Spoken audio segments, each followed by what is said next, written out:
Labrīt visiem, kas jau ir pievienojušies.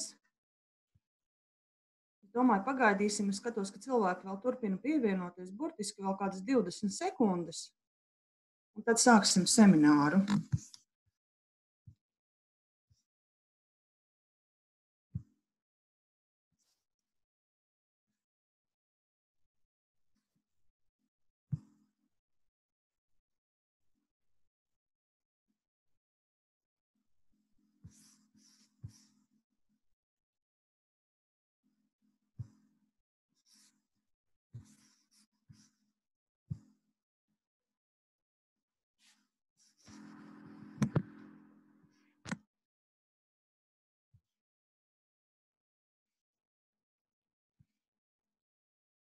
Un arī pirms mēs sākam, dažas tehniskas nianses. Ja semināra gaitā ir kāds jautājums, ko vēlaties uzdot, tad droši izmantojiet apakšā šo te jautājumu un atbilžu pogu. Un semināra beigās centīsimies uz visiem jautājumiem arī atbildēt.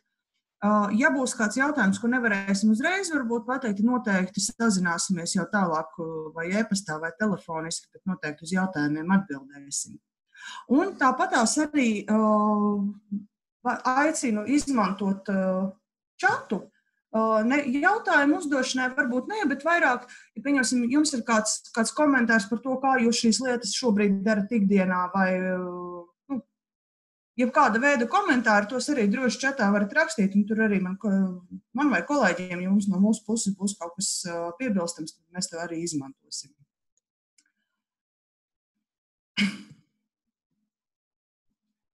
Un tad sāksim ar dažiem vārdiem par mums, kas mēs esam. Mēs reģistrantu sarakstā redzējām daudzus, kas mūs jau sen un labi pazīst, bet varbūt kādam, kas ne, tad burtiski dažos vārdiņos.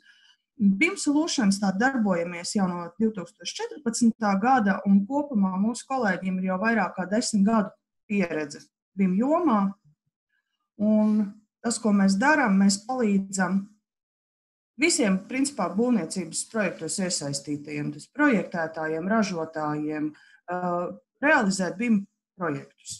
Tā ir mūsu tā pamata sūtība, pamata nodarbošanās. Nodrošinām tātad BIM programmatūru un tehnisko atbalstu, apmācam, tātad, kā jūs redzat, arī rīkojam seminārus dažādus. Tāpatās mēs sniedzam arī vizuālās programmēšanas pakalpojumus, dažādas konsultācijas, līdz pat tam, ka varam palīdzēt ar pilnīgi visaptverošu BIM procesu ieviešanu jūsu uzņēmumā. Un kas ir tas, ar ko mēs tiešām cenšamies izcelties un atšķirties, ir tas, ka pirmkārt mums ir mūsu kolēģi praktiķi, kuriem tiešām ir praktiskā pieredze BIM vadībā, BIM projektu realizācijā. Un šeit es uzsvēru tieši vārdu praktiska. Visi mūsu programmatūri, pirms mēs to piedāvājam klientiem, mēs viņu paši ļoti, ļoti rūpīgi testējam, pārbaudam, lai pārliecinātos, ka tas ir tiešām tas, ko mēs ar tādu pilnīgi tīru sirdsapziņu varam ieteikt saviem klientiem. Un gadu gaitā esam izveidojuši arī globālu partneru tīklu, kas mums palīdz gan uzzināt jaunāko BIM jomā, gan arī vajadzības gadījumā jautāt pēc palīdzības, sniegt kādus padomus vai ieteikumus. Lūk tā, tad šobrīd es ar lielāko prieku došu vārdu savam kolēģim Jānim, un pēc tam arī Andrim, kuri jau iepazīstinās konkrēti ar šī te semināra galveno tēmu, kas ir pārdomāt risinājumu inženieriem. Paldies, Inga.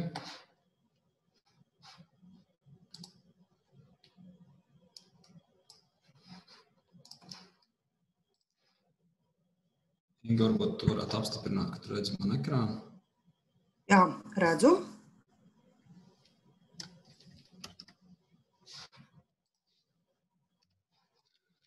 Labi, tad paldies visiem, kas pievienojušies. Tad šodien mums būs tēma par 3 programmām, 3 būvinženieriem paredzētām programmām, Global RFM, Idejā statika un Tekla Structures. Tad šis seminārs būs tāds, lai dotu tādu vairāk vispārīgu ieskatu par programmām, varbūt orientēties uz tādiem speciālistiem, kas šīs programmas līdz šim nav lietojuši, varbūt ir tikai dzirdējuši, varbūt nav dzirdējuši tādu visaptverošu skatījumu par programmu piedāvātajām iespējām. Un sākšu es ar Global RFM programmu. Tad šī RFM programma ir būvkonstrukcijām paredzēta galīgo elementu aprēķina programma, kas sastāv no pamatmoduļa RFM, kur mēs veidojam šo 3D konstrukciju modeli rēķinam, un no papildus modeļiem, kurus pēc vajadzības var iegādāties un sakomplektēt tādu savām vajadzībām piemērot komplektu. Tad ir moduļi, kas atvieglo modelēšanu, dažāda veida konstrukcijas, moduļi, kas atvieglo slodžu pielikšanu, automatizē šo procesu. Tāpat moduļi, kas paredzēti elementu dimensionēšanai, pārbaudēm, kā arī mēslu pārbaudēm. RFM-ā mēs varam modelēt un pārbaudīt tērauda konstrukcijas, dzelzbetona konstrukcijas, gan monolītās, gan saliekamās koka konstrukcijas, tā skaitā dažādas līmētas konstrukcijas, CLT, kā arī stikla konstrukcijas. Un no ģeometrijas viedokļa tad mēs varam strādāt ar vienas dimensijas elementiem, tad stieņiem, virsmām, čaulām un arī masīviem 3D objektiem. Un modeļu tad mēs varam veidot, izmantojot gan lineārus, gan nelineārus materiālus. Tāpat balstus varam veidot lineārus, nelineārus, kā arī dažāda veida locīklus, šarnīrus.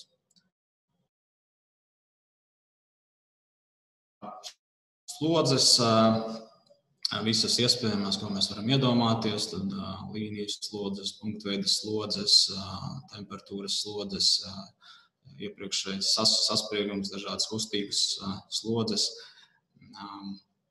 Tāpat varam ievērtēt ģeometriskās nepilnības.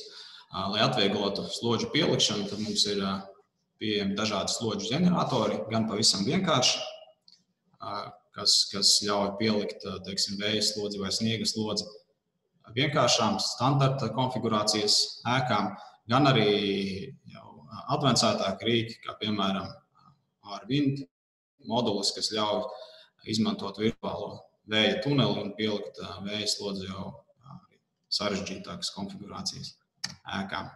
Un, protams, iespējams veidot slodžu un rezultātu kombinācijas gan manuāli, gan arī automātiski. Tad programma piedāvā lineāru aprēķinu un dažāda veida nelineārus aprēķinus. Un gala rezultātā mēs varam veikt arī elementu dimensionēšanu, pārbaudes atbilstoši standartiem. Varam veikt tērauda elementu pārbaudes, dzelzbetona elementu, koka, stikla konstrukcijas un tāpat arī mēsls varam pārbaudīt atbilstoši standartiem. Un tad rezultātus mēs varam atspoguļot gan grafiski, 3D modelī, tabula veidā varam. Šīs tabulas ir iespējams arī eksportēt uz Excel, piemēram. Tāpat varam veidot dažādus griezumus priekš piepūļu epīrām. Un ir iespējams veikt arī piepūļu integrēšanu no 3D vai 2D objektiem virsmām uz vienas dimensijas objektiem uz stieņiem. Un gala beigās mēs varam dabūt arī aprēķinu atskaiti, kuru ir iespējams piemērot savām vajadzībām. Tas tāds īsts ieskats. Tālāk pārējuši uz nelielu praktisku demonstrāciju, lai parādītu pavisam ātri, kā notiek modelēšana, kā notiek aprēķins, kā notiek elementu pārbaudes. Tad šeit man ir atvērts jauns RFM modelis. Sākšos ar to, ieimportēšu iekšā DXF failu, lai atvieglotu modelēšanu.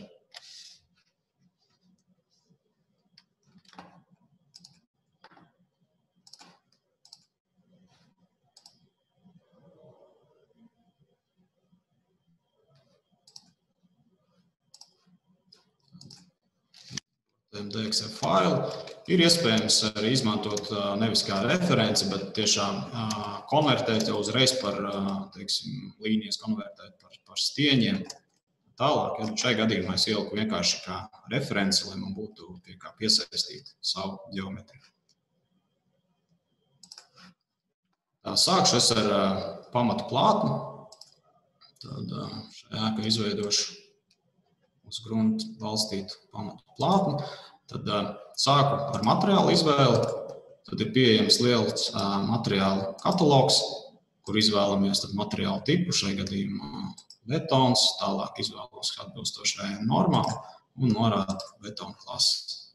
Tālāk ievadam biezumu, 140 mm biezu pamatu plātni, zīmējam ģeometriju.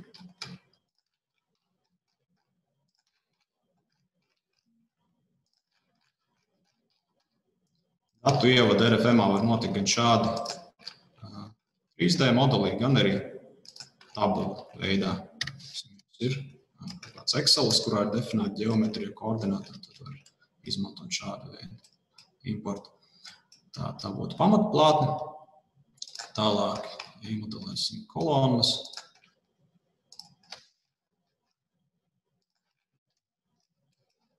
Izvēlamies jaunu elementu, izvēlamies elementam šķērsgriezumu. Tad ir pieejama arī biblioteka ar dažādu veidu standartu šķērsgriezumiem. Šajā gadījumā es ņemšu vienkārši taisnstūra veidu dzelzbetona šķērsgriezumu. Norādam dimensijas, kā varam izvēlēties materiālu. Tālāk modelī norādam kolonas apakšējo punktu un augšējo punktu. 4 metrus. Tālāk šo kolonu nokopēsim. Tad ļoti laba funkcija, ka vienkārši turot kontroli, mēs varam elementus vienkāršā veidā pārkopēt.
Izmantot arī šādu veidu kopēšanu.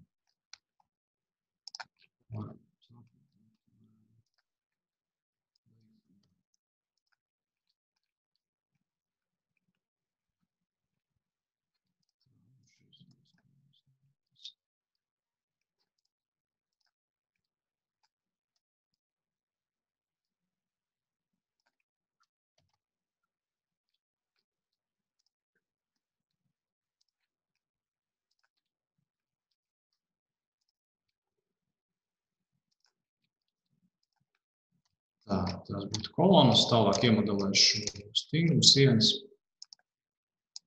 Pamatu plātnē norādām tikai materiālu, norādām biezumu.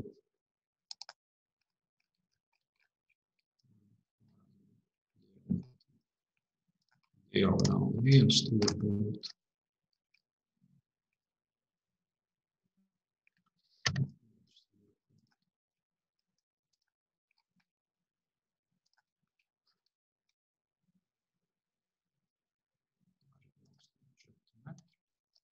Vienā virzienā.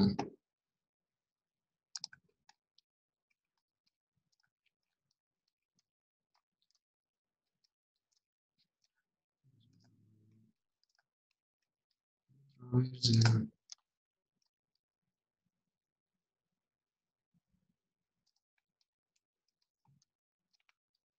Divas stingrumu sienas šajā pusē.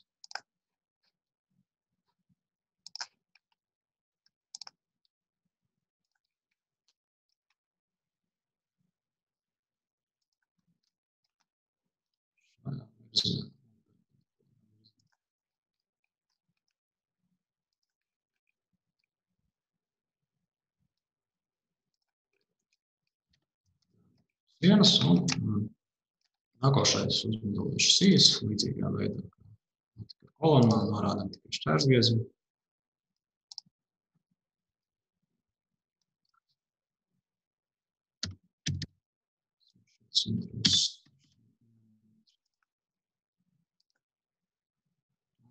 Norādām sākuma punktu.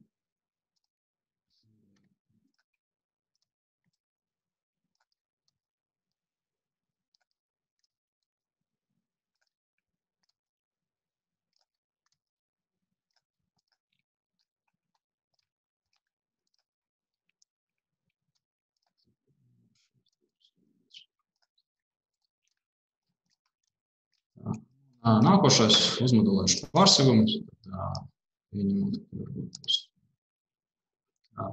saliekamā dzelzbetona pārsegums, tad mums ir pieejami gan šādi masīvi veidi objekti, gan varam izveidot dažādus ortotropiskus. Vai būtu gan pareizs stingums, gan arī pašsvars tiktu pareizi sarēķināts. Pagaidām es atstāšu šādu te masīvu plānu.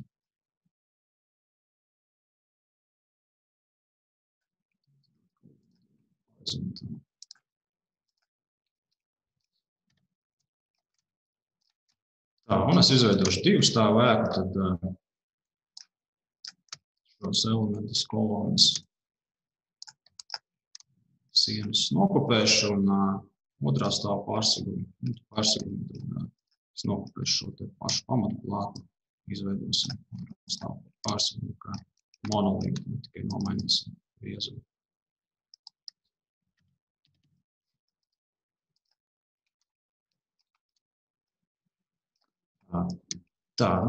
Sākotnējā ģeometrija ir. Nākošais, ko es izdarīšu, salikšu locīklis, pieņemot, ka tos kolonas būs nepārtraukti, un sīļas būs pārtrauktas, un locīkli pievienots pie kolonām. To izdarīt, izveidojam jaunu šarnīru tipu, norādām atbrīvotos virzienus.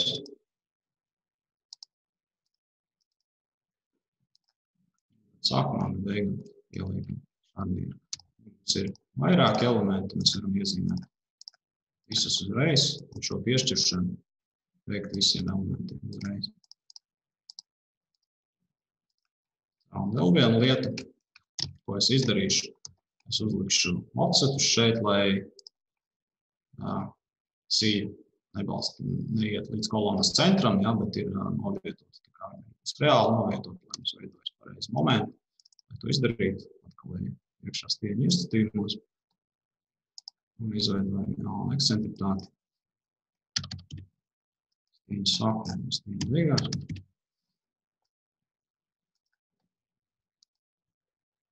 Vizuāli arī redzēt,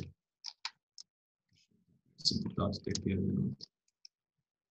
Atkal tālāk mēs varam izvēlēties visus elementus un piešķirt šo ieskatījumus vienlaicīgi visiem.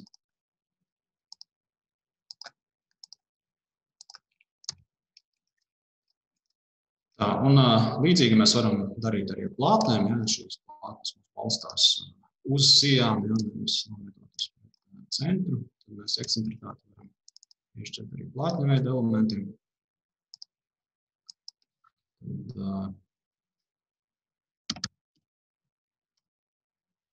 Sarēķinām, cik mums ir nepieciešami.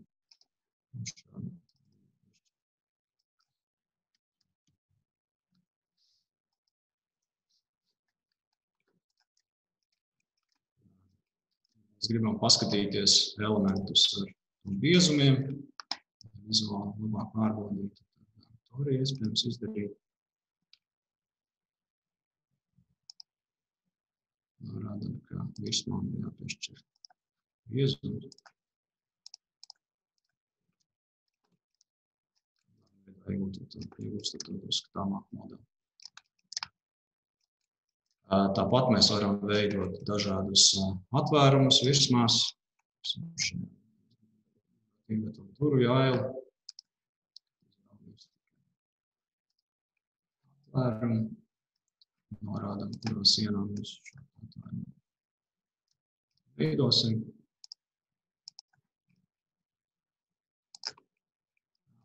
Diagonāli līdzīgi kā darījām.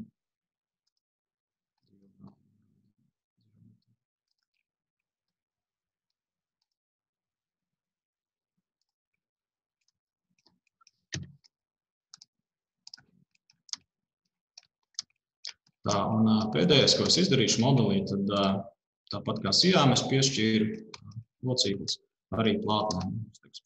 To paneļu pārsagums, tad es gribētu šeit savienojumā ar sijā pielikt šarnīrēju savienojumu. Izveidojam jaunu šarnīru tipu, ļaujam brīvi pagriezties ap lokālu X asi. Un norādām, uz kurām līnijām šos šarnīrus izvietot.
Tā, šarnīrs šeit un tāpat līdzīgā veidā pieņemšu.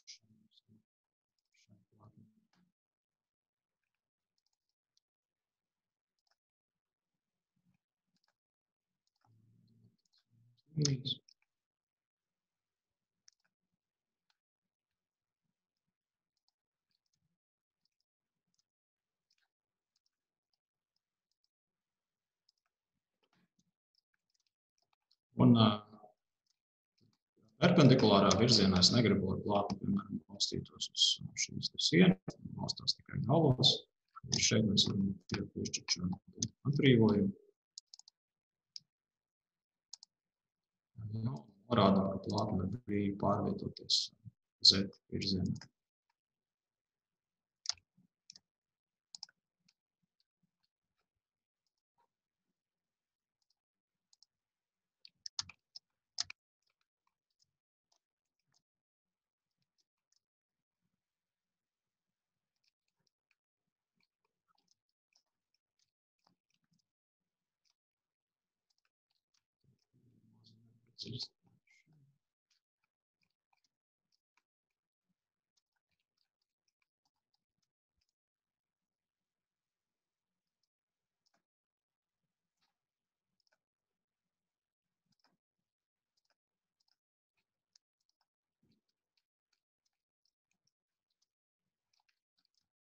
Tā, modelis vismaz geometriski būtu gatavs. Nākošais, ko es izdarīšu, es pievienošu balstu. Kā tā ir plātnes grunts, tad viens variants būtu piešķirt vienkārši virsmas balstu un definēt kaut kādu stingumu viņam, bet labāks veids ir izmantot RF Soiler modeli, kas ļauj ievadīt no ģeoloģiskās atskaites mums, piemēram, informāciju par kurbumiem, un tad programma sarēķinās plātības koeficientus. Tad pirms to darīt, ir jāizveido jauni iedarbu tipi. Tas viens. Un tālāk mēs varam iet uz moduļiem. Un izvēlos RF Soiler moduli. Norādām, kurai virsmai šos balstus gribu piešķirt. Norāda viena slodze vai slodžu kombinācija. Un tālāk izvēlos grunts parametrus, kādi grunts slāņi būs. Šeit izvēlēšos no kataloga. Protams, var loģiski atskaitīties arī visus datus var paši ievadīt.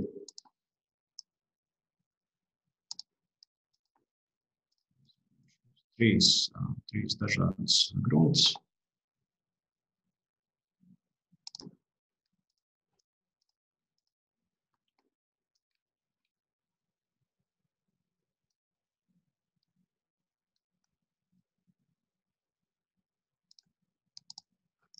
Un tālāk norādam, kurā vietā tad ir veikti šie testi, kurā vietā mums ir informācija par grunts šķērsgriezumu.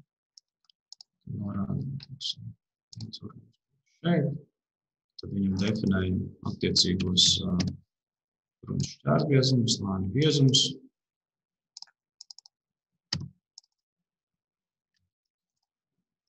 Pievienošu vēl vienu.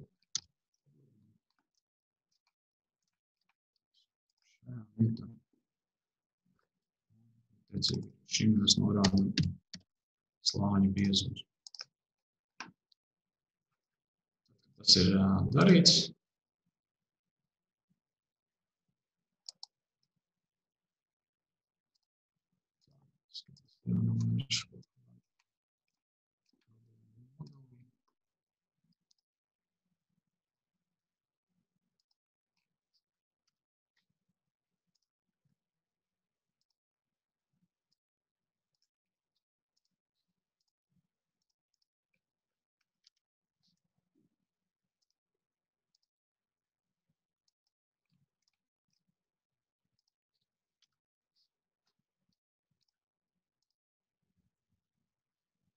Veicam aprēķinu.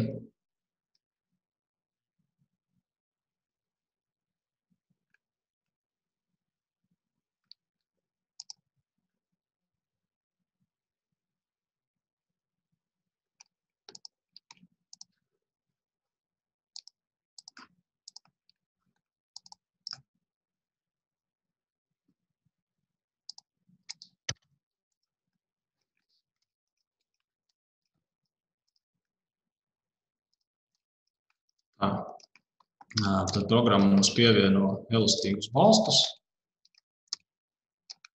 zem plātnes. Tādā veidā mēs definējam balstu. Nākošais, ko es izdarīšu, es piešķiršu modelī pāris slodzes. Sākumā izveidojam slodžu tipus, tad pašsvars, kā man ir. Piešķiram tikai nosaukumu, tālāk izveidošu vienu lietderīgo slodzi. Rādam kategoriju. Un vēl vienu slodzi, teiksim, sniega slodzi.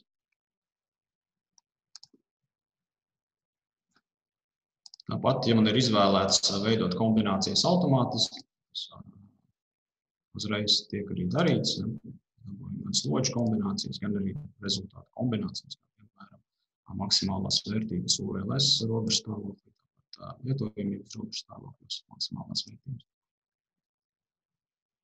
Un tālāk atliek piešķirt šīs slodzes ielikt modelī. Tad norādam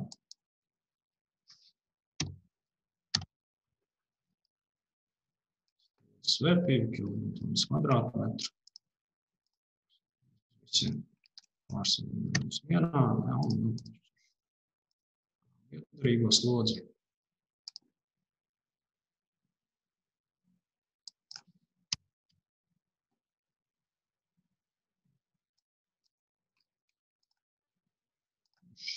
Šīm divām plātnēm veidojas sniega slodzi.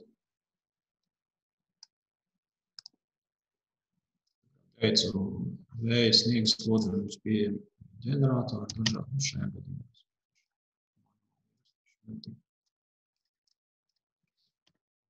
Tā, slodzes mums ir saliktas, tālāk varam mēģināt veikt aprēķinu.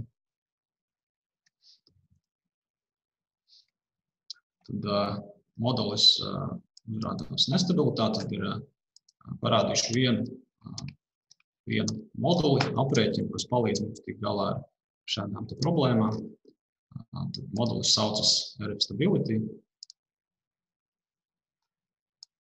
Tad šis modulis ļauj mums gan rēķināt gan kopējo ēkas stabilitāti, gan elementu līmenī, gan arī ļauj rēķināt nestabilus modeļus vai uzsākt šo pārbaudi, lai mēs grafiskā veidā vieglāk noteikti, kurā vietā mums ir kaut kādas problēmas.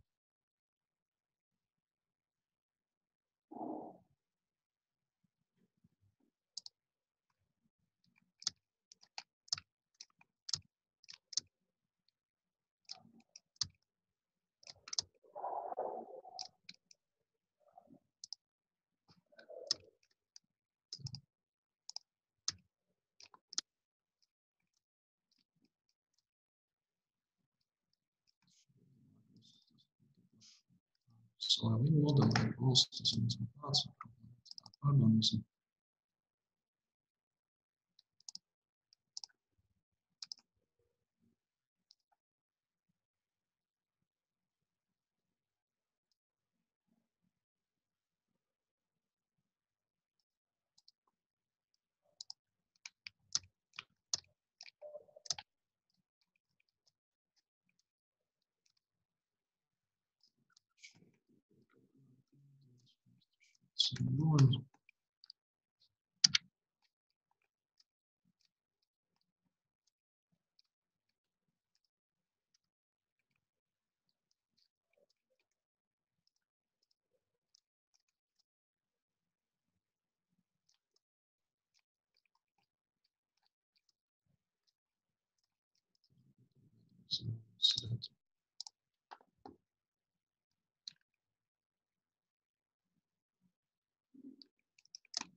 Aizgāja, tad šis ir šis stabilitātes modelis, kas mums šajā gadījumā ēka rēķinās. Ja.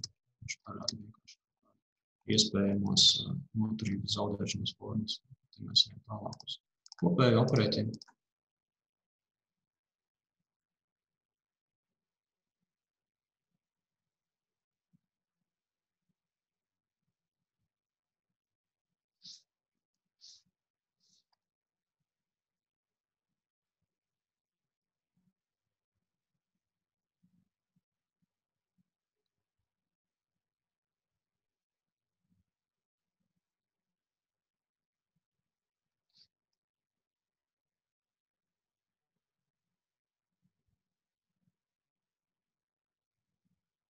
Tad šajā gadījumā pēc noklusējuma bija ieslēgts nelineārs aprēķins P delta.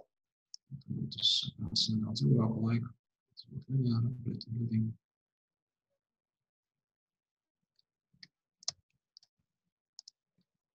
Un tad varam apskatīties rezultātus, uzrādīšanas rezultātu kombinācijas. Redzam, ir deformācijas, redzat, kā platnes deformējas. Mēs pārsvarāmies pamatu platnes deformācijas. Tāpat varam, protams, skatīties arī piepūles stieņos.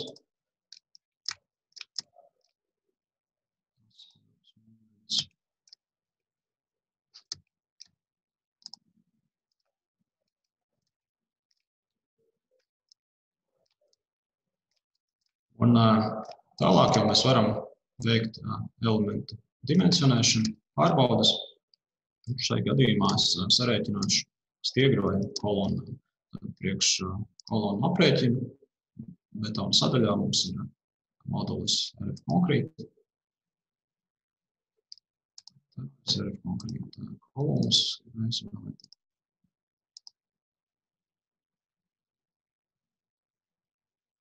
Ja tad norādam, kurus stieņus modeliem mēs gribam rēķināt. Es izvēlēšos visas kolonas.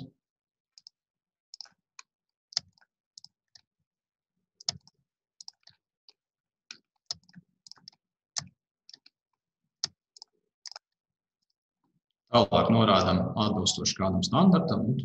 Aerokodam varam norādīt nacionālo pielikumu. Šīs vērtības, kas tiek definētas nacionālajā pielikumā, standarta pieļauj, mēs varam manuāli arī koriģēt.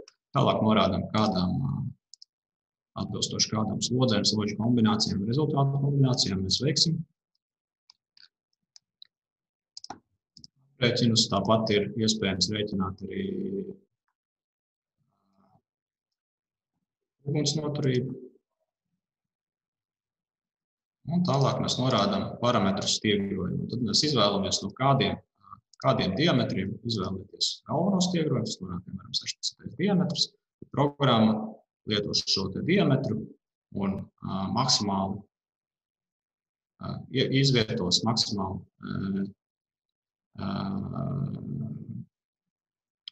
tā, lai materiāla patēriņš būtu maksimāli mazs. Tad es varu ievietot vairākus diametrus un programma izvēlēsies no vairākiem. Līdzīgi mēs varam darīt arī aptverēm, varam norādīt vienu diametru vai vairākus diametrus. Primārais stiegrojums, sekundārais stiegrojums. Protams, aizsargslāņi vai līdz stiegras centram vai līdz stiegras malai. Tas ir izdarīts, veikt aprēķinu. Un tad pirmais, ko mēs redzam, ir izmantošanas koeficienti pie attiecīgā stiegrojuma izvietojuma diametriem. Tālāk varam, protams, skatīties individuāli par katru stieni, varam paskatīties to visu 3D, gan šeit modelī, gan arī pašā kopējā modelī.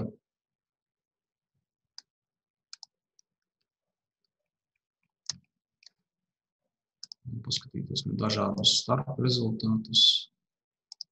Kā teicu, stiegrojumi. Līdzīgi mēs varam stiegrojumu reiķināt arī plātnēm, sienām.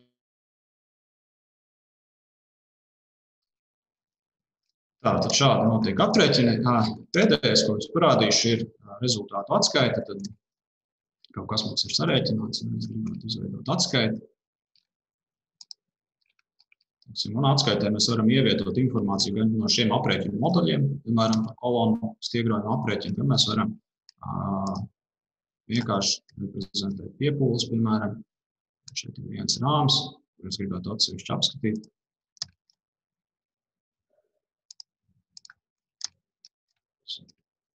Šādi.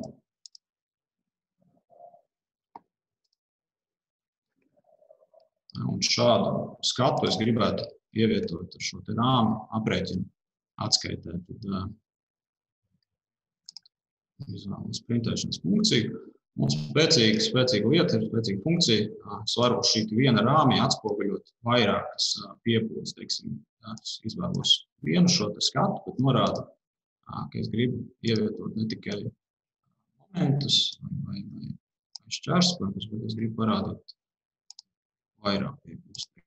Asspēks, moments un šķērsspēks. Un programma izveidojas vairākas atsevišķus šos skatus un pievienos aprēķinu atskaitē.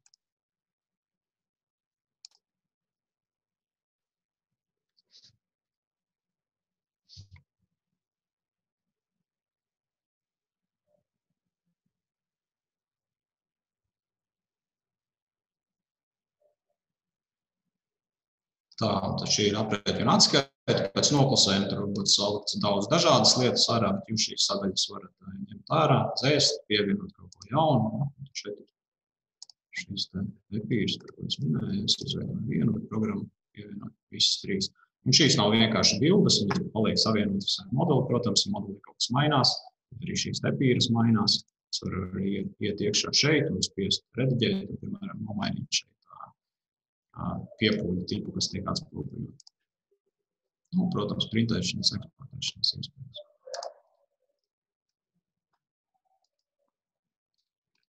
Tā, un pēdējais saistībā ar RFM parādīšu tad šo te informāciju. 3D modeli ir iespējams eksportēt uz daudz dažādiem formātiem. Skaitā IFC, bet pastāv arī tiešā saiste ar dažādām programmām, piemēram, ar Tecla Structures. Man šajā brīdī ir atvērts tukšs Tecla Structures modelis, un es varu vienkārši uzspiest, eksportēt uz Tecla Structures. Tad varam aizstāt esošo modeli vai pievienot esošajam modelim. Tāpat mēs varam, ja kāds ir lietojis Tecla, tad zina, ka Teclā ir iespēja importēt arī piepūles uz stieņu galdiem, ko tālāk var izmantot mezglu modelēšanā. Tad varam eksportēt arī šīs piepūles.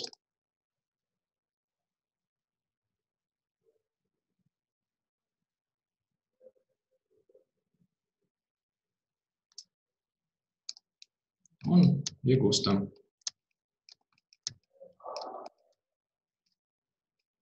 modeli, kas viņš salīdzinoši vienkārši, varbūt mums tieši satiekas tā kā satikās arī FMā aprēķina programmā, tas kaut kāds darbs noteikti jāiegulda, bet tas ir tādās tendera stadijās, domāju, ļoti noderīga funkcija, iegūt tādu sākuma priekšteikums modeli. Tas būtu īsumā par RFM. Nākošā programma, tad, par kuru es pastāstīšu, būs idejā statika.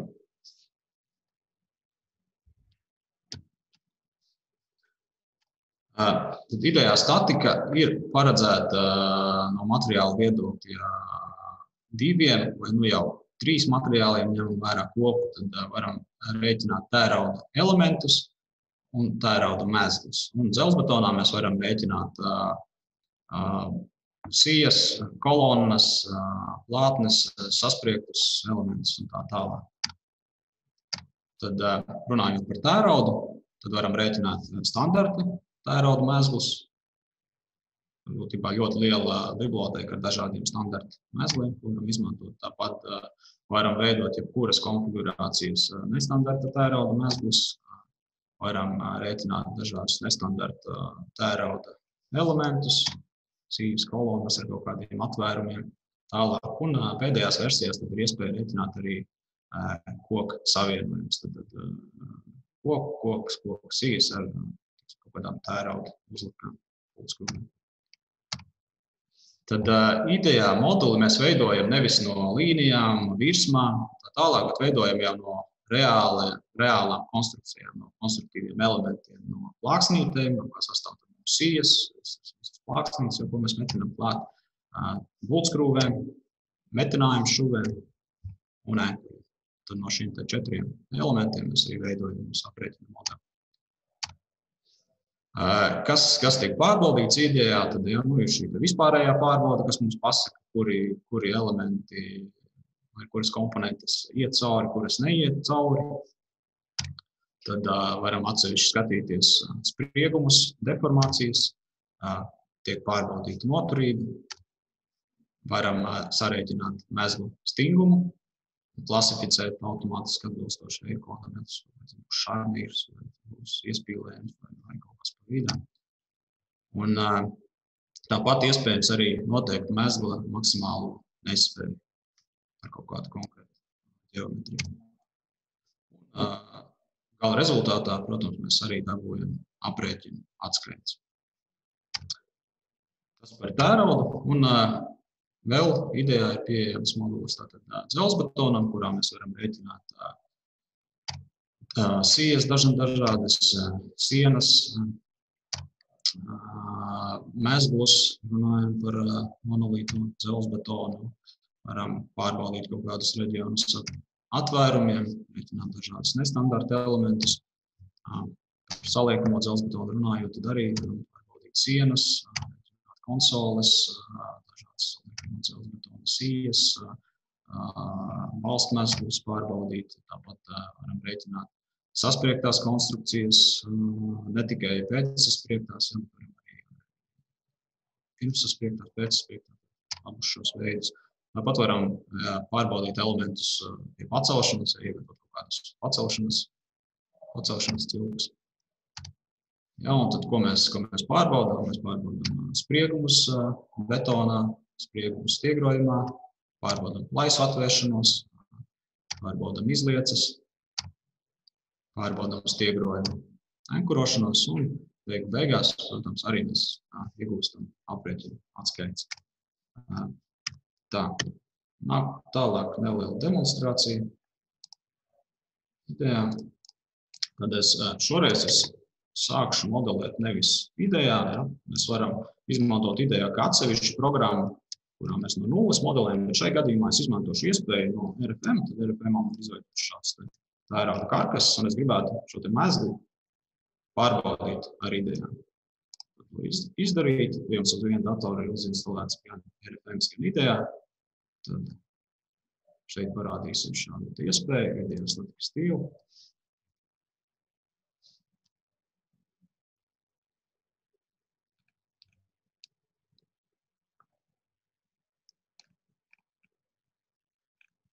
Tā, un tiek atvērts integrācijas links, norāda, ko es gribu pārbaudīt šajā gadījumā mezglu, pastāv iespēja arī pārbaudīt elementus, stieņus. Tad norādam, kuru konkrētu mezglu mēs gribam pārbaudīt. Tālāk norādam, kurus stieņus mēs gribam iekļaut šajā te aprēķinā, tad nav obligāti jāizvēlas visiem. Kāds stieņus ir. Nav svarīgs konkrētajā aprēķinā.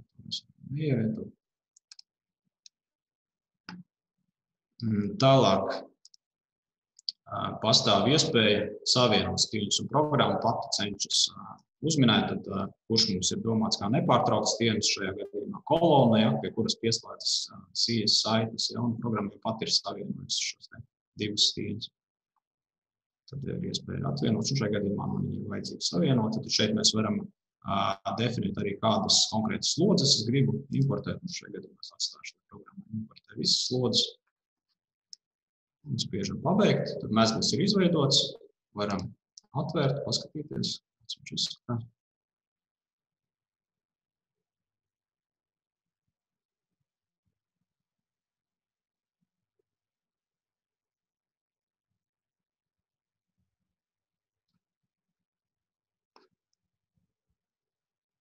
Tad ir importēti visi stieņi, reiz novietojumi un, protams, piepūlē. Tad te var redzēt, atstāju importēt visu, tad viņš man importēs gan atsevišķas slodzes, gan arī kombināciju. Ja tad viena iespēja būtu uzreiz šeit jau detalizēt šo mezglu, likt iekšā būtsgrūvas, plāksnītes, metinājumus, tā tālāk. Šai gadījumā es izmantošu vēl vienu iespēju, ja mums ir, teiksim, tajā pašā tekla structures jau kāda sākotnējā mezgla ģeometrija, mums ideja kaut kāds tips uzmodelēts, tad mēs varam viņu importēt iekšā arī līdzīgi kā no RFM, veikt pārbaudi. Šo mezglu es aiztaisīšu ciet.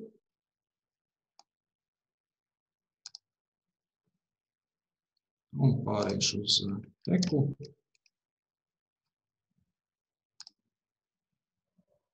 Šeit man ir līdzīgs modelis, kā ir temā.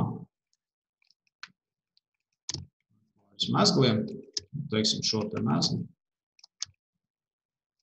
Gribētu izeksportēt mezglu ģeometriju uz idejām. Izdarīt līdzīgi kā ir temā. Jums uz viena datora ir gan idejā, gan tekla, tad šeit radīsies opcija eksportēt.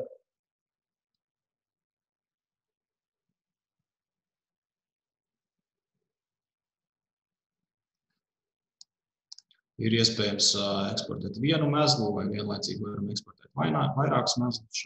Mēs vēlamies vienu mezglu. Mums jānorāda mezglu centrs. Tālāk norādam, kurus konkrēti stieņus mēs gribam eksportēt. Arī nav obligāti eksportēt visus stieņus. Konstruktīvs elements, ko es negribētu. To nav obligāti izvēlēties. Tālāk norādam, kuras plāksnītes gribam eksportēt.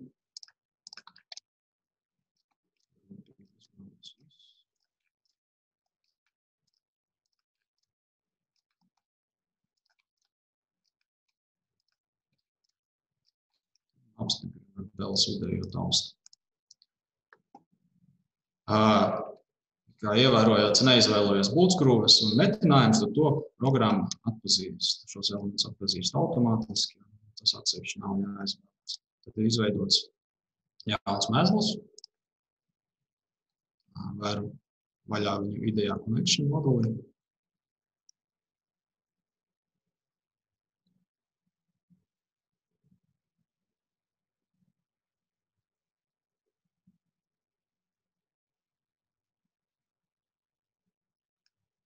Un, lūk, šeit ir visa ģeometrija. Mums teklā viss ir korekti modelēts, šeit ir parādīsies korekti visi metinājumi, būtsgrūvas un tā tālāk. Tad šajā modelī, kas man trūkst, ir piepūles. Ja? Bet tā kā piepūles jau mums bija eksportētas no RFM, tad šos divus modeļus varam savā starpā savietot. Šeit ir iespēja importēt piepūles. Varam importēt arī no Excel failu. Mums tāds ir, bet šajā gadījumā es izmantošu iespēju eksportēt no cita idejā failu.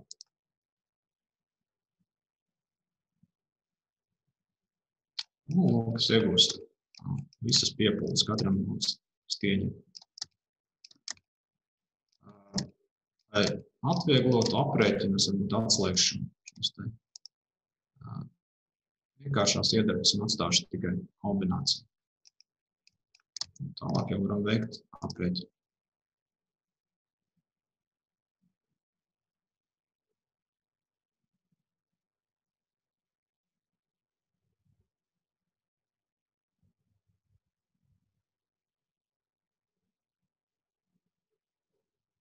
Aprēķins prasa kaut kādu laiku, taču kaut kas neiet cauri, tas prasīs vairāk iterācijas, ilgāku laiku.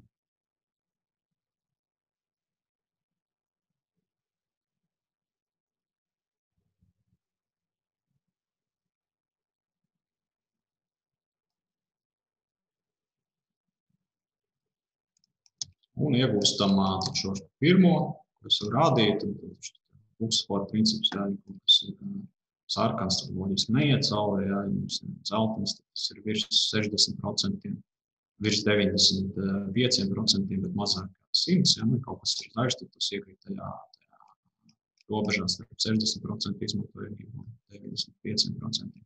Un tad redzams, ka šīs būvskrūves mums netur, tad viņiem būtu kaut kas jādara, tad ir vairāk veidi. Viens būtu veids, ka mēs teklā nomainām šīs būvskrūves un sinhronizējam mezglu. Šeit ir tāda iespēja sinhronizēt mezglu. Ja teklā veikts izmaiņas, tad viņš apdeitos arī šeit. Otra iespēja, protams, ir manuāli nomainīt šeit.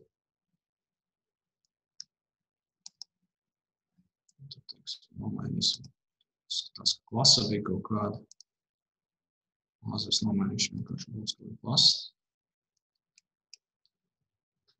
Un pārēķināsim vēlreiz mezglu.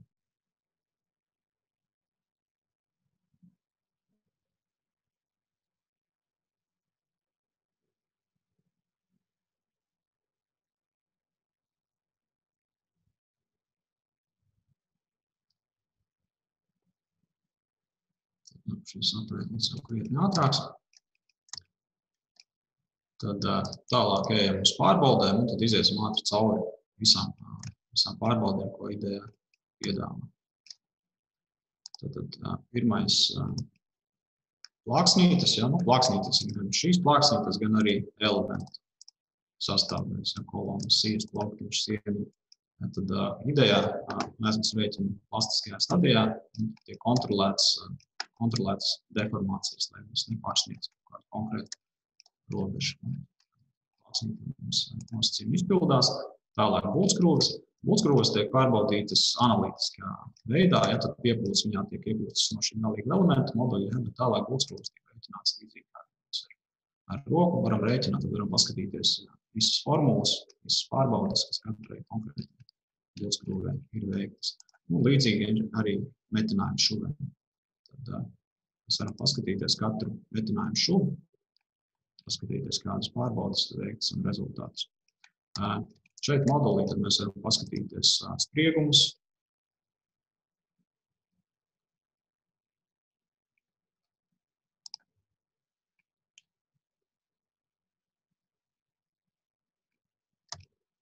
Šādā veidā varam paskatīties plastiskās deformācijas.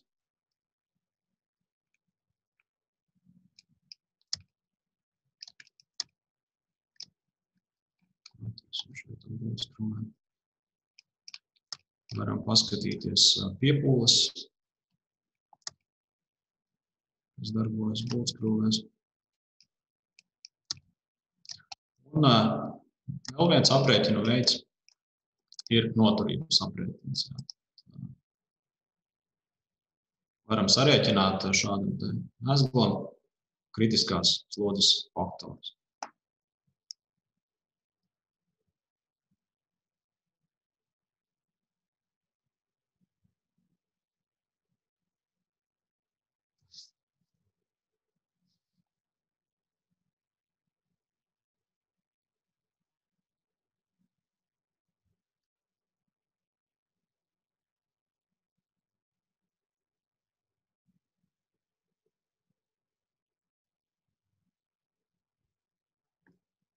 Šis nedaudz ilgāks aprēķins.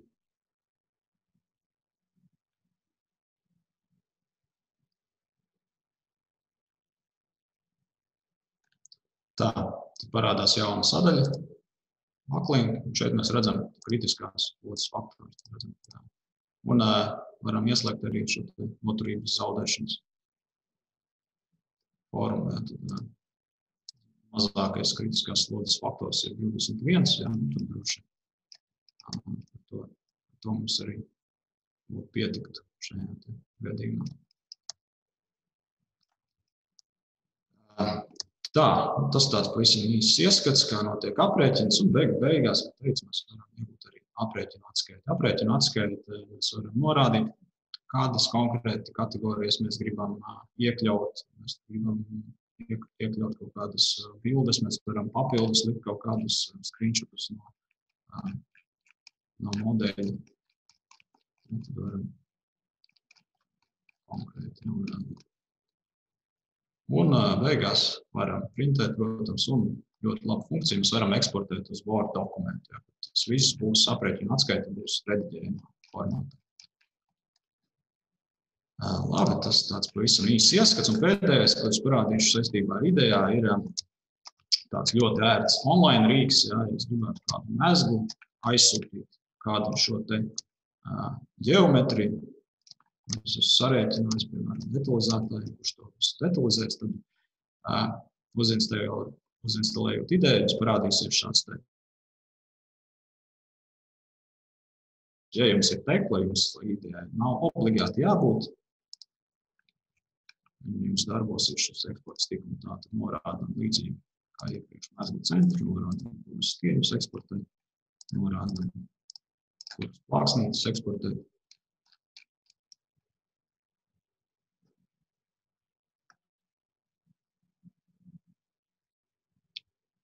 Un tiek izveidots modelis, kas tiek aizsūtīts uz šo mākoņu vidi idejā. Un lūks iegūst pašu 3D modeli. Tas vispār ir ļoti ērts veids, kā dalīties ar šiem modeļiem, patiešām no teklas vai no pašas idejā. Man pietiek nokopēt šo te linku, es viņu varu e-pastā aizsūtīt, viņam pilnīgi nekas nav jāinstalē. Viņš iet internetā un var skatīties šo te mēslu, var skatīties informāciju par katru detaļu, precīzes detaļas rasējumus, informāciju par materiālu, informāciju par biezumu. Tā kā idejā mums strādā ar reālu ģeometriju, tad šī bezmazliet, ja mums teklā ir precīzi modelēts, tad šī informācija ir bezmazliet piemērot detalizāciju precīzi.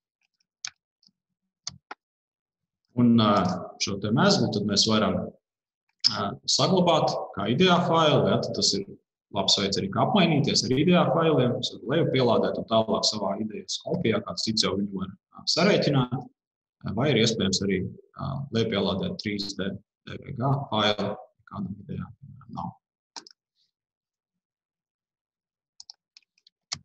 Tā, es skatos, ka laiks manai prezentācijai ir beidzies, ja, tad idejā, kā teicu, ir dzelzbetona sadaļa, to mēs atstāsim kādam citam semināram.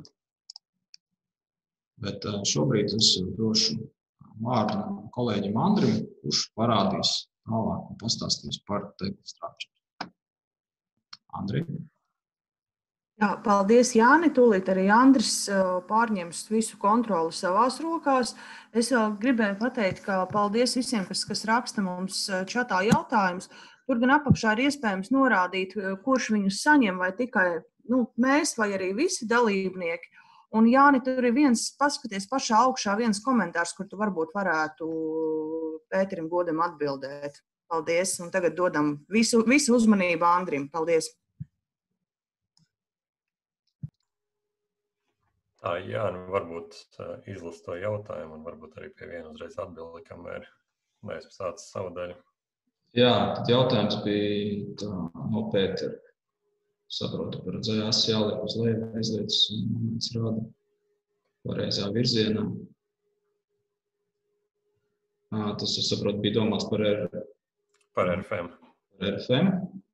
Jā, par RFM modeļu izveidi.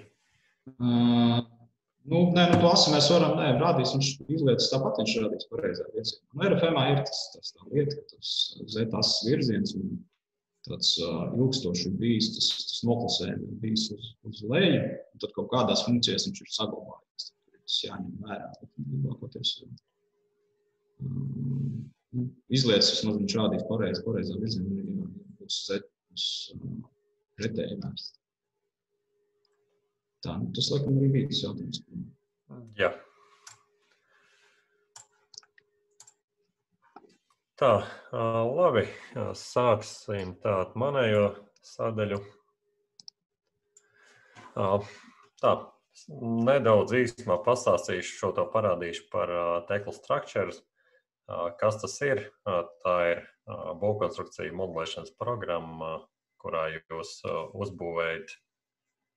uzmodelēt šo te uzbūvējamo virtuālo modeli, un no šī modeļa jūs pēc tam varat iegūt visus ražošanas rasējumus, montāžas rasējumus, tāpat arī ražošanas failus specializētos priekš tērotu griešanas iekārtām, tāpat arī stiegrojumu locīšanas iekārtām.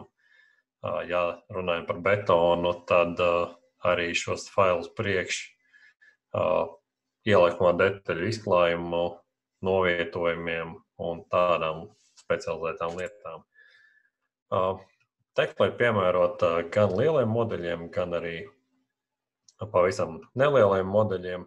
Šoreiz būs pavisam neliels modelīts, tā būs neliela ēka, kurā būs iekļauts monolītais betons, tērauds, saliekamais dzelzbetons un arī koks. Līdz ar to Tekla ir piemērota priekš visiem materiāliem. Tieši tāpat kā Jānis rādīja RFM-ā, te varam ievietot arī references, tās varbūt DVG, DXF references, kā arī šie te IFC faili, lai iegūtu 3D modeli. Tāpat arī 3D DVG modeļi ir pieejami. Tā, uz šīs references sāksim zīmēt pamatus. Šajā gadījumā ar beam rīku. Iestatījumi man jau ir sagatavoti, lai nevajadzētu daudz laika tērēt. Profili mums ir Teklā pieejami. Ļoti liela kolekcija, standarta izmēri, piemēram, priekš Eiropas tirgus. Šīs te kolekcijas var papildināt, pielādējot atsevišķu datubāzes. Līdz ar to ir pieejami ļoti plaša izvēle ar šiem te profiliem. Un tad vienkāršā veidā uzzīmēsim šo te pamatu. Ja kaut ko uzzīmējam, gribam pamēt, mēs varam izvēlēties jau arī kādus gatavus iesatījumus, kas mums ir sagatavoti, vienkārši modificēt. Lai darītu kaut kādas atkārtotas darbības, lai nevajadzētu manuāli to visu modelēt, taisīt, mums ir pieejamas arī Teklas komponents, kas izdarīs kādas automatizētas darbības, tā, lai, piemēram, savienot šos elementus ar šo te stūru savienojumu un izveidot vienu kopīgu cast unitu. Tā ir viena ļoti spēcīga Teklas funkcija, ko ir vērts izmantot, lai pātrinātu visas nepieciešamās darbības.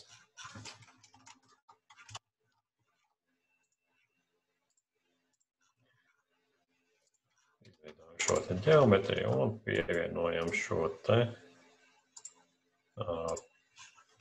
elementu pie kopējā pamata, lai tas būtu kā viens cast unit elements. Un tas, kas mums vēl te trūks priekš pamata, tā ir plātne pa virsu šīm te ribām.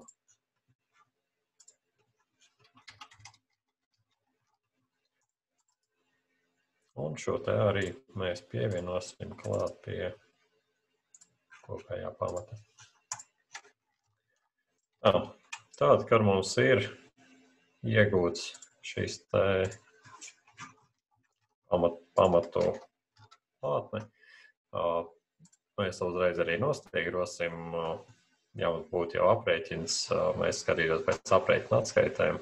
Šajā gadījumā man ir sagatavots dažas komponentes, lai atvieglotu un pātrinātu šo te komponentu elementu stiegrošanu.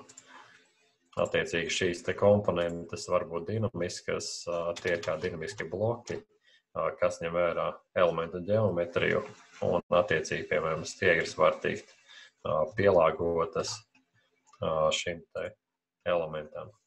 Tā garumam, kādām ģeometriskām atšķirībām vienam elementam no cita. Un tāpēc šajā gadījumā šīs komponentes ir pielāgotas priekš šādiem te tipveida elementiem, lai jau būtu visi aizsargslāņi tādi, kādi nepieciešami, stiegru garumi, enkurošanās garumi ir tādi, kādi mēs gribam. Tā, parādīšu, kādā veidā šis var tikt darīts manuāli, piemēram, izveidojot ganenstiegras, lai saprastu, kāds notiek teklā. Izvēlamies šķērsgriezumu, kurā mēs gribam tādu plakni, pie kuras mēs šīs stiegras gribam izvietot. Un mums tiek ievietotas stiegras ar konkrētiem iestatījumiem. Piemēram, šeit mēs varam jau arī izvēlēties, kāda būs stiegru klase, stiegru izmēri enkurējumam un tā tālāk. Ja mēs zinām, ka mūsu stiegras pārsniedz mūsu pieejamo garumu, piemēram, 9,95 metri mums nav pieejami, mēs varam jau izveidot reāls stiegras un izveidot tās visas ar pārlaidumu garumiem. Ja mums, piemēram, būtu pieejamas 6-metrīgas stiegras, mēs izvēlētos tā, labi, nevar piesnapoties. Labi, lai iet mums pieejams 8 metru stiegras, izveidojam vienu pārlaidumu, kur mums tiek šajā gadījumā pārlaist tikai katra otrā stiegra, un tad izveidosim vēl otru, lai mums šīs visas stiegras nebūtu visas vienā vietā salaistas kopā. Un tādā veidā mums ir iegūts šādas stiegras ar pārlaidumiem un mums pieejamos garumos jau. Tādā veidā mēs modelējam manuāli šīs te elementu stiegras. Bet, lai pātrinātu, man ir sagatavots arī jau gan augšēji, gan apakšējais priekš šīs te plātnes, kur mums arī ir izveidot visu pārlaidumi.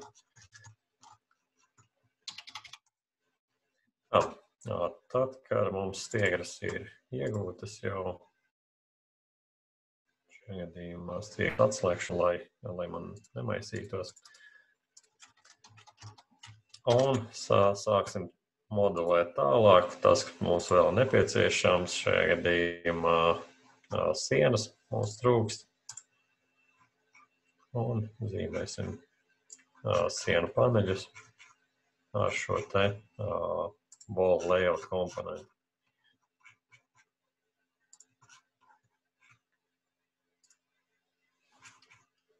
Tā nepareizi piesnapojos.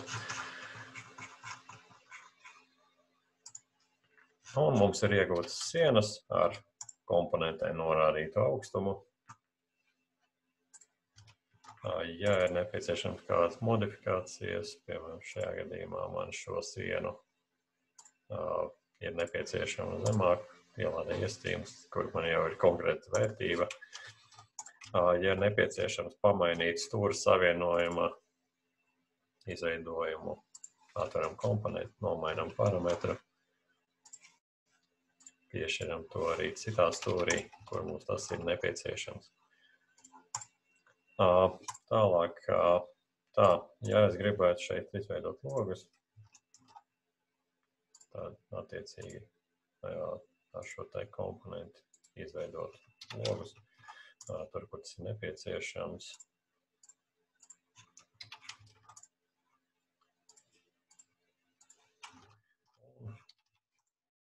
sienā vēl izveidosim durvis, lai mums ir nedaudz reālāks priekšstats par to ēku.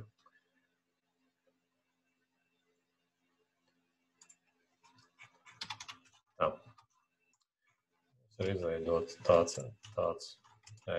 tāda ēkas daļa, ko es vēl gribētu izveidot, tas ir slīpums šeit sienai.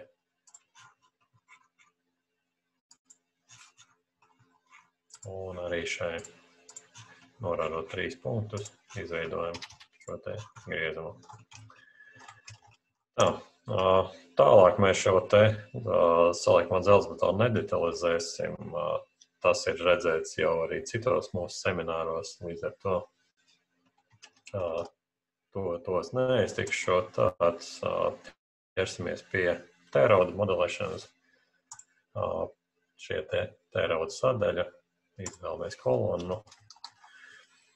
Un, lai zinātu, kur viņi ievietots, spiežam, un mums jau tiek ievietotas kolona ar konkrētu profilu, kāds mums ir iestījumos, un augstumu arī tāds, kāds mums šeit iestījumos jau ir ielikts.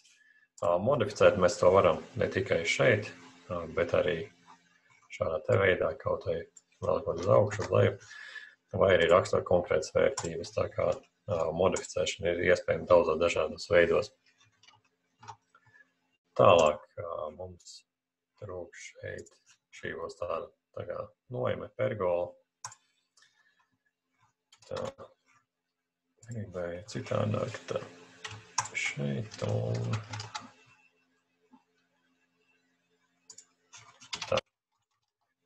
Pienāk sija šādā tā veidā. Iestatījumi būs šādi, lai mums ir pareizais profils. Tā, šeit mums nepieciešams izveidot savienojumus gan ar pamatu, gan ar sienu, gan savstarpēji. Sāksim ar leju, tad būs kolonnas bāze, izvēlamies elements, starp kuriem izveidot, un mums tiek ievietot gan enkuri, gan izveidot šori, gan metinājumu, gan baltplāksnīti.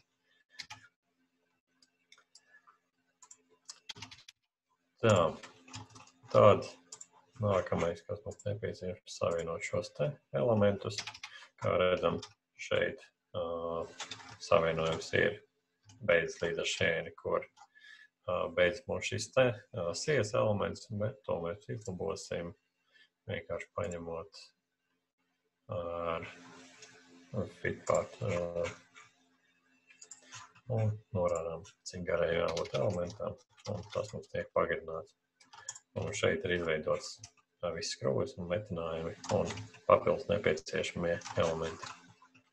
Un tāpat tipa savienojumu izveidojam arī ar sienu, kur mums ir plāksnīte un betona skrūvis. Tā kā mēs esam nodetalizējuši šādu elementus, lai mums nevajadzētu to visu manuāli darīt. Katrā vietā mēs varam tos te pārkopēt ar konkrētu soli. Un šādi man ir nepieciešami 2 elementi. Pārkopējas visi elementi ar visiem savienojumiem.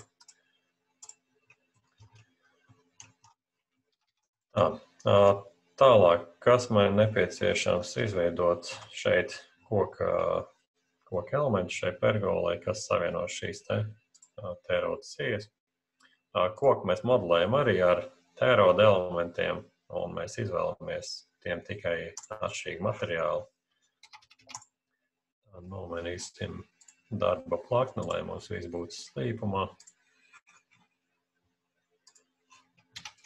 Ņemot vērā šo te jumta slīpumu.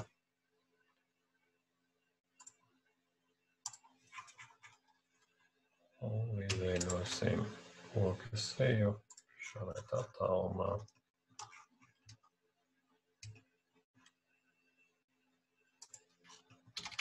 Un piešķirsim šim elementam koka sijas iestījumus priekš šīs pergolas. Kā redzam, šeit atšķirība ir tā, ka te mums ir izvēlēts materiāls, kas ir zem koka klases. Līdz ar to šīs mums būs koka elements. Un tā mums nepieciešams izveidot savienojumu starp metālu un koku. Un izvēlēsimies pašu veidot komponenti, kas mums gan pagarina, gan izveido izgriezumus koka elementā, gan arī ievieto skrūvis, kas fiksē šo te elementu. Un šādā te veidā izveidojam šo te savienojumu. Un varam pārkopēt arī šo te par vienu iedaļu. Tā. Šādā te attālumā pārkopējam, un mums ir izveidot šie te divi elementi, un pārkopēsim visā sīva garumā ar soli 300, un, ja nemaldos, bija kādi 14 elementi. Tā, pergola mums ir pabeigta, un tas, ko mums vēl vajag, ir izveidot šeit koka sijas priekšjumte. To arī mēs darām ar to pašu stila elementu. Izveidojam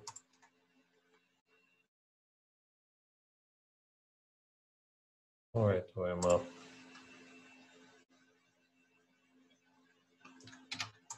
Un piešķiram attiecīgos iestījumus, lai mums būtu jau mūsu nepieciešamie koka izmēri, koka klase un novietojums.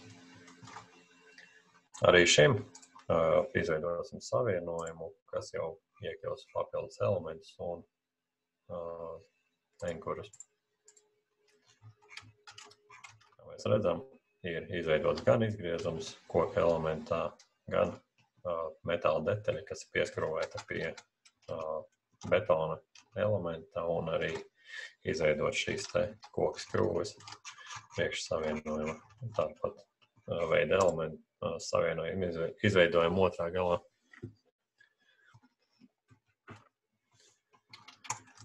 Tā, kad tas ir izdarīts, šo pašu mēs varam paņemt pārkopēt. Tā, nomainām darba plakni atpakaļ uz mūsu standarta.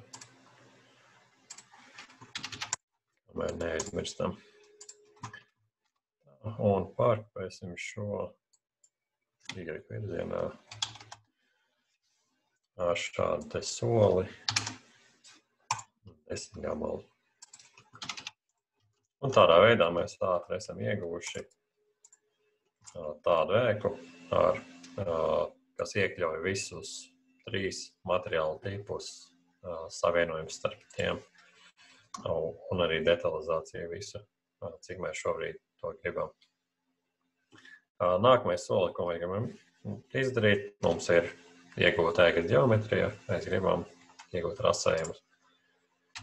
Lai to iegūtu, mēs paņemam skatu, no kura mēs gribam izveidot šo te rasējumu. Mēs gribēsim redzēt tikai šīs te pamatā esošās stiegras un tikai šos te slāņus, neņemot pagaidām augšējos slāņus. Skats būs tieši no augšas, un tad pirms tam mums ir jāveic arī teklas numerācija, kas sanumurēs vienādos elementus, piešķirs tiem vienādu pozīcijas numurus, atšķirīgi pozīcijas numuru atšķirīgiem elementiem. Veicam pilnu numerāciju, un tad izvēlamies, kādu veidu rasējumu mēs veidosim. Šis būs general arrangement rasējums. Izvēlamies iesatījumus, kādus mēs gribam šim te rasējumam piešķirt. Šis, piemēram, būs stiegrojums. piešiem iestījumus un tāds veidojam rasējumu.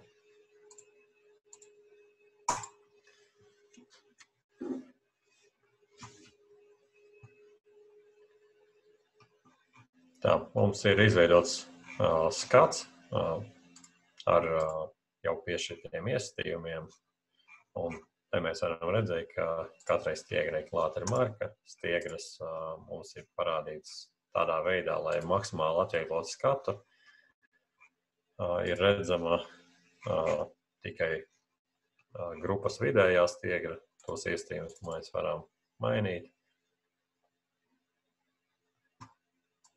Atrot skatu iestījumus, piemēram, ielādējam šos iestījumus un pie stiegrojuma mēs varam arī izvēlēties, kuras stiegras mums būs redzamas, piemēram, pirmā un pēdējā grupas stiegra vai visas. Izvēlamies, lai būtu maksimāli viegls skats. Šādus te iestījumus.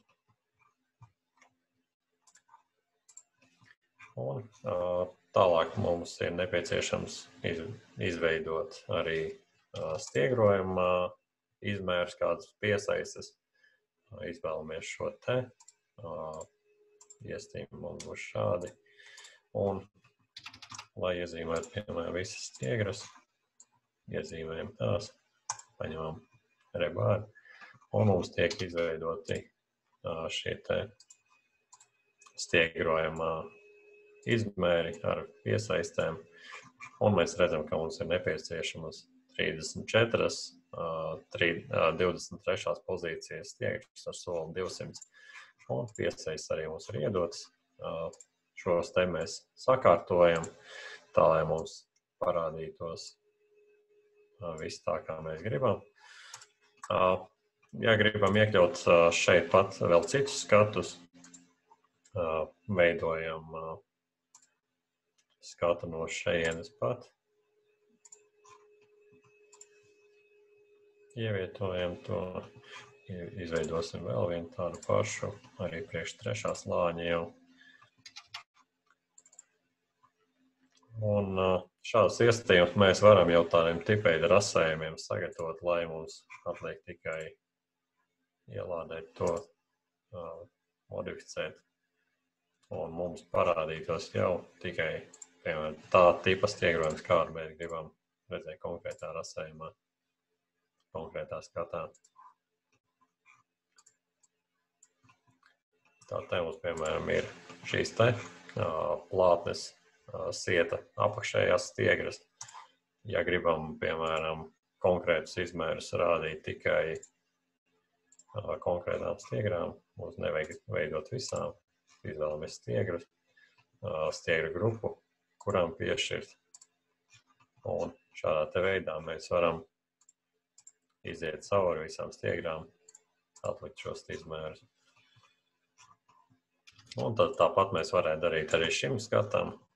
Varam šos skatus izvietot, lai viņi ietilpst visu šajā te lapā.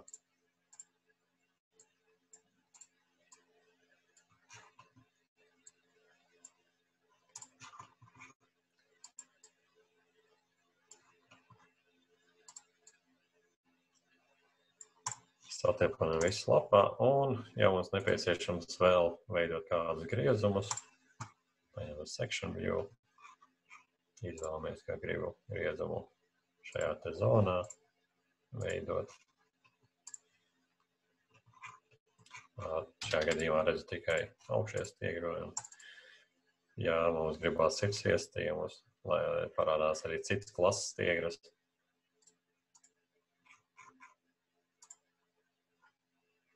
tad atliek nomainīt tikai filtru, un mums jau parādās šajā gadījumā visas stiegras ar markām, informāciju par katru stiegru. Un tālāk mēs varam salikt izmērus vai nu stiegru grupām, ja ir nepieciešams, ja nē, varam kaut kā vienkārši piešķirt šos te aizsargslāņus šādā veidā, lai tas ir redzams.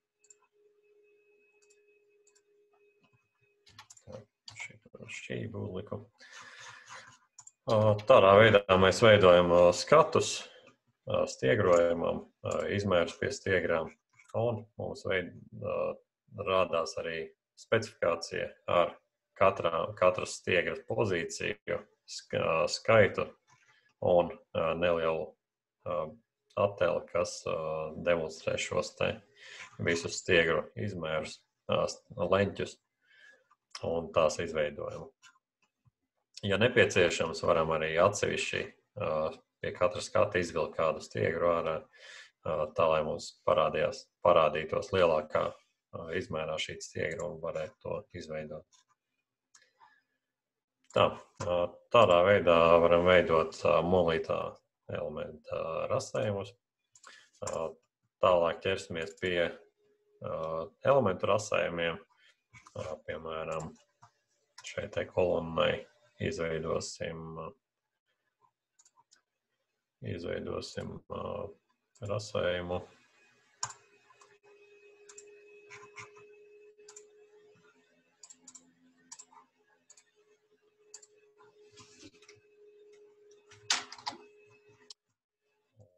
Mums tiek izveidots rasējums, kurā mums jau ir pilna informācija par elementiem, no kā sastāv šī kolonna, to skaits, kopējs ražošanas apjoms un vispārēja informācija, kas nepieciešama, informācija par metinājumiem. Ja mēs, piemēram, nerādām katru metinājumu, zinām, ka visiem ir jābūt vienīgi. Tos varam pat nerādīt. Ja ir nepieciešams, mēs arī šeit skatā varam uzlikt iestījumu, lai šie izmēri tiek parādīti. Kā redzam, automātiski izveidots rasējums ir diezgan pietiekošs, lai šo elementu varētu izveidot. Ir visi leņķi attālumi, izveidojumi. Varam iekļaut, varam neiekļaut arī single part rasējumus, kā šajā gadījumā mēs esam iekļauši, ja ir nepieciešams visas dimensijas. Tad atliek tikai piešķir šīs te, un visi šie te izmēri jau ir pieejami. Tas ir tēroda rasējums, un tādu pat rasējumu mēs varam arī izveidot šim te koka elementam. Atšķirības nav pilnīgi nekādas, vai tas ir koks vai tērods. Mēs varam izveidot tieši tādu pat veidu rasējumu arī kokam. Līdz ar to tādā veidā iegūstam pilnu detalizāciju visiem elementiem, zinām to skaitu, gabalus un tā tālāk. Ja ir nepieciešams specializētie faili ražošanai, varam izvēlēties elementus vai visus, vai konkrētus, kuriem mēs gribam izveidot šos NC failus, ejam uz eksporta NC failus.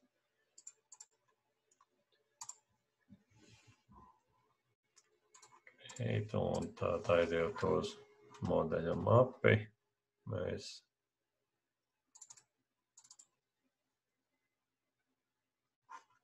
Mēs varam jau atvērt šo te tikko izeksportēto NC failu un apstīties, kāds ir, piemēram, šis te plāksnītes izveidojums, kādu mēs varam nodot griešanas mašīnai, kas mums šo jau uzražos.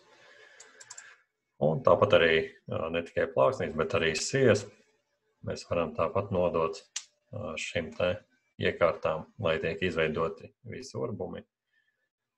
Var pareizi ģeometriju izmēru, tāpat arī elementa gals, lai būtu nogriezts tā, kā mums ir nepieciešams, tā kā šajā gadījumā leņķī. Un arī visi urbumi. Mums ir gan parastie urbumi, gan arī šie te urbumi ar iefrēzējumu padziļinājumu. Un, protams, arī šos te visus rasējumus eksportējam gan DVG, gan PDF formātā, un arī šo te visu modeli varam vienkārši eksportēt uz IFC formātu, lai visa šī informācija par modeli būtu pieejama visām iesaistītajām pusēm. Tātad, no manas puses tas ir ļoti īsumā par Tekla, par galveno modelēšanas un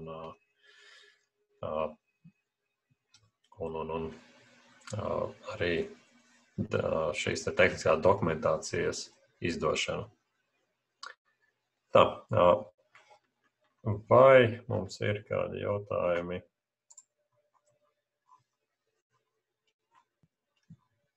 Jā, mums bija jautājumi par to, vai semināra ieraksts būs pieejams mūsu YouTube kanālā, un atbilde ir jā. Pēc semināra beigām sagatavosim ierakstu, publicēsim gan mūsu mājaslapā, gan arī mūsu YouTube kontā. Tā kā varēsiet droši dalīties arī ar saviem varbūt kolēģiem, kas nevarēja piedalīties, vai arī varbūt kādu fragmentiņu noskatīties pēc tam atkārtoti. Un jā, mūsu mājaslapā tātad es arī čata sadaļā ieliku saiti, kur mūsu mājaslapā var atrast arī mūsu iepriekšējo semināru ierakstus, tā kā tos arī droši varat apskatīt. Tā, ja ir vēl kāds jautājums, droši rakstiet. Un tikmēr, jā, tātad pārņemšu ekrānu pie sevis. Un tātad, ja ir kādi jautājumi, papildus komentāri, jebkādi, vai arī, ja ir interesi par kādu no šīm programmām, tad noteikti dodiet mums ziņu. Un mēs ļoti labprāt sagatavosim piedāvājumu jūsu interesējošai sadaļai vai varbūt visam. Šīm varam arī pēc tam vienoties par laiku, kad varam jau arī individuāli, tā teikt, sniegt kaut kādu konsultāciju vai tiešsaistes tikšanos, lai izrunātu, jo tieši, kas katram jūsu uzņēmumam varētu būt interesanti. Tāpat tās, protams, ļoti priecāsimies saņemt jūsu atsauksmes un kopā teikt, virzīties uz priekšu un ar lielāko prieku palīdzēsim sagatavot piedāvājumu un risināt kaut kādas ikdienas situācijas. Tā, paskatīsimies vēlreiz jautājumus jaunus. Tā, skatos, kaut kam vēl bija jābūt. Tā, pagaidām. Čata sadaļā ir jauns jautājums. Jā, tieši tikko Tā, jā, ieraudzīju beidzot. Tātad, vai Teklā var importēt IFC failus ar jebkuru ģeometriju un kā ar šķērstgriezumu atpazīšanu? Šeit Andri droši vien tu vari nokomentēt. Jā, saku, kā ir. IFC failus var importēt ar jebkādu ģeometriju, ja tā ir izeksportēta attiecīgi ar konkrētiem iestatījumiem, lai šīs ģeometrija būtu atpazīstama visām programmām. Un par šķērstgriezumu atpazīšanu, ja runājam par to, ka mēs varam konvertēt šos IFC failus uz Teklas failu, uz Teklai saprotamu, kā teikt, konkrēti jau Teklas elementu, tad lielākoties visi elementi tiek atpazīti. Ja ir ļoti sarežģīts formas elements, to varbūt var konvertēt kā item, nevis kā, piemēram, vai beam vai kolumnu. Tas ir viens variants, kā varam tikt pie ģeometrijas Teklā, kā Teklas objektu jau.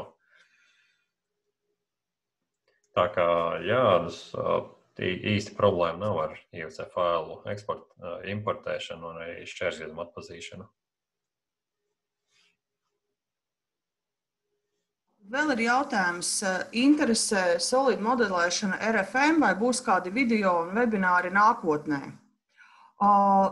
Noteikti mēs turpināsim seminārus par dažādām tēmām, un šajā gadījumā es drīzāk piedāvāju, ka mēs varam sazināties jau individuāli un vienoties par laiciņu, ka mēs varam jau tiešsaistē pievērsties tieši šim jautājumam un jau jums individuāli arī tajā pašā vai Skype'ā vai Zoomā izstāstīsim un atbildēsim uz interesējošiem jautājumiem, varbūt arī kolēģi kaut ko vēl cīkāk parādīs programmā. Tā kā par šo noteikti nosūtīsim jums ziņu un sazināsimies pēc šī semināra beigām.